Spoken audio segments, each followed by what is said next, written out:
Subiri, usipitie hai video. Leo tunaingia ndani kabisa kwenye orodha ya wasanii matajiri zaidi East Africa. Na jina la kwanza kwenye safari yetu ni huyu mwamba ambaye amebadilisha kabisa sura ya muziki wa Tanzania na kuvuka mipaka ya Afrika. Hapa namzungumzia Diamond Platnumz. Lakini swali kubwa ni hili. Je, kweli Diamond ndiye msanii tajiri zaidi East Africa? Au kuna msanii mwingine ambaye anaweza kumkaribia au hata kumshinda kwenye hizi namba? Diamond Platnumz si msanii anayepata pesa kutokana na muziki pekee. Hapana.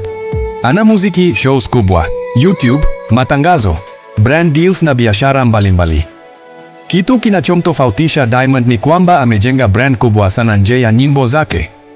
Wimbo unapopata mamilioni ya views, show inapuza tickets, au brand kubwa inapompa deal la maana, yote haya ni sehemu ya mapato yake.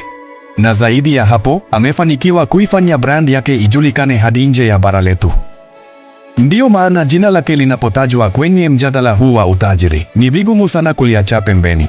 Lakini Diamond hayuko peke yake.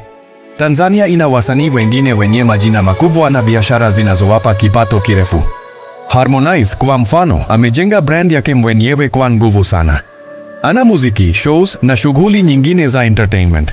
Kisha kuna Alikiba, fundi ambaye amekuwa kwenye game kwa miaka mingi na ameendelea kujenga jina lake ndani na nje ya nchi. Na tusimsahau Zuchu, ambaye ndani ya muda mfupi amekuwa mmoja wa wasanii wenye nguvu kubwa zaidi. Lakini tunapovuka mipaka, mambo yanakuwa makubwa zaidi. East Africa ina wasanii kutoka Kenya, Uganda na Rwanda ambao wamejenga utajiri mkubwa. Kenya kuna mastaa wenye endorsements na biashara kubwa. Uganda pia kuna wakongwe ambao wamejenga utajiri kupitia muziki na uwekezaji. Lakini kumbuka, utajiri wa msanii haupimwi kwa gari analoendesha pekee. Tunapaswa kuangalia streaming, YouTube, matangazo, investments na assets zao. Na hapa ndipo mjadala wa Diamond unakuwa interesting sana. Sasa jiulize, kama Diamond ana nguvu yote hii, je, ni rahisi kweli msanii mwingine kumzidi? Jibu si rahisi. Kwa sababu wengi hawatangazi wazi thamani ya mali zao.